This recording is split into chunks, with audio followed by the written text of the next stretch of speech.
Welcome to this explainer.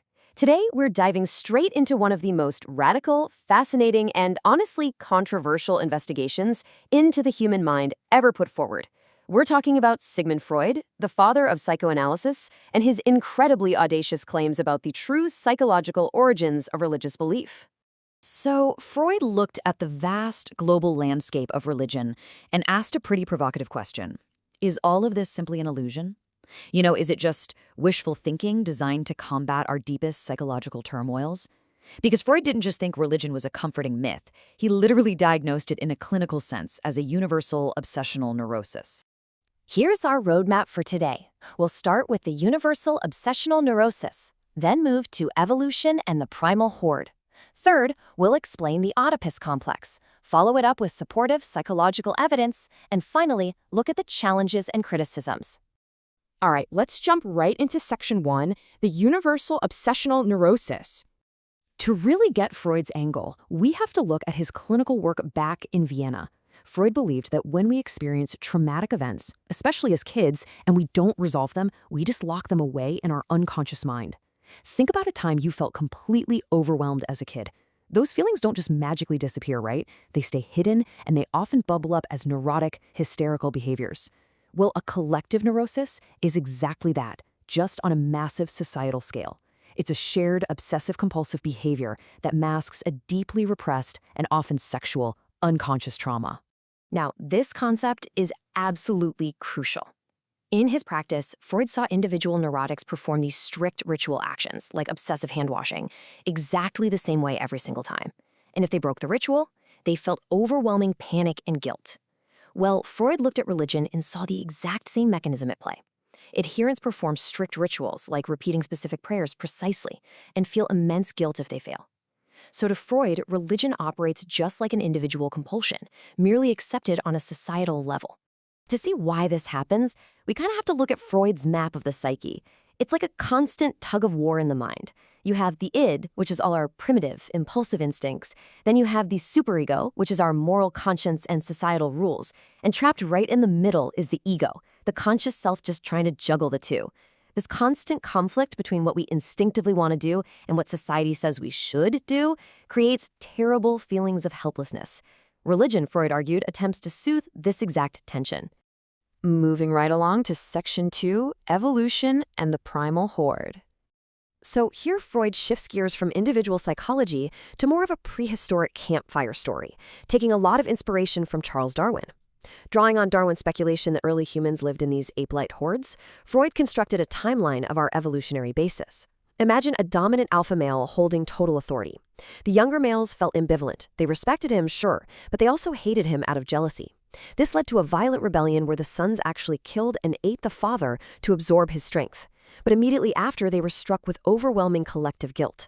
To control that guilt, they created a totem, an animal symbolizing the father. And over centuries, Freud argued, that totem evolved into divine religious worship. Freud draws a direct, really fascinating line from ancient animism right to modern religion. In animism, the totem animal was fiercely protected, strictly forbidden to be killed except during one annual ritual meant to process that genetic guilt. Freud compared this directly to modern practices like the Catholic Eucharist. He argued that in the Mass, the slaughter of the god is recreated and believers eat the symbolic body, basically just like the primal horde did. It's a striking way to connect prehistoric coping mechanisms to modern faith. Which brings us to section 3, the Oedipus complex explained. This is arguably Freud's most famous and definitely his most controversial psychological theory. Freud defined the Oedipus complex as a young male child's unconscious desire to sexually possess his mother and entirely exclude his father. But because the father is bigger and stronger, the child fears him while simultaneously relying on him for protection. This creates a totally unresolvable internal conflict. Knowing he can't actually defeat the father, the child represses these thoughts deep into the unconscious mind, where they just fester into a neurotic obsession. So, how does this actually turn into religion? Let's break it down into steps. Step 1. As adults, we experience profound human helplessness against terrifying natural forces and strict societal rules. Step 2. In a bit of a panic, our minds regress to childhood, longing for those days when a strong father protected us. Step 3. As a reaction against this helplessness, we engage in massive wish fulfillment. We basically project an idealized, supreme father figure, God, up into the universe to watch over us. To Freud, God is simply a projected psychological defense mechanism.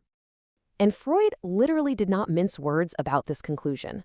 In his 1930 book, Civilization and Its Discontents, he wrote, "The whole thing is so patently infantile, so foreign to reality, that to anyone with a friendly attitude to humanity, it is painful to think that the majority of mortals will never be able to rise above this view of life." He firmly believed that for us to mature as a species, we had to abandon this illusion entirely. Okay, time to open the case files in Section 4, Supportive Psychological Evidence. Freud didn't just throw these wild ideas into the dark. He relied on specific clinical case studies. Take Little Hans, for example, a boy who developed a severe phobia of horses. Freud analyzed this as a redirection of guilt complexes and fear regarding his own father onto an animal. Then there's the wolfman who suffered a terrifying dream about white wolves. Freud interpreted this as repressed sexual trauma projected onto a fear of animals. For Freud, this was proof that the human mind naturally redirects repressed guilt onto surrounding objects or totems. And, impartially speaking, modern research does offer some backup for Freud's concepts here. Studies by Hertel and Donahue in 1995 actually found strong links between how people view God and their perceptions of loving father figures. Furthermore, Ullman in 1982 found correlations between absent human fathers and children who later convert to Christianity. Plus, modern brain activity research actively links unconscious psychological conflict to the exact kinds of anxiety symptoms Freud was treating back in the day. But of course, it's not all agreement in the academic world. Let's look at Section 5, Challenges and Criticisms.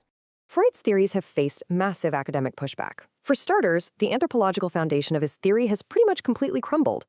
British anthropologist E. Evans Pritchard thoroughly discredited the concept of the primal horde. It turns out Darwin's ideas about alpha male ape hordes were just speculation.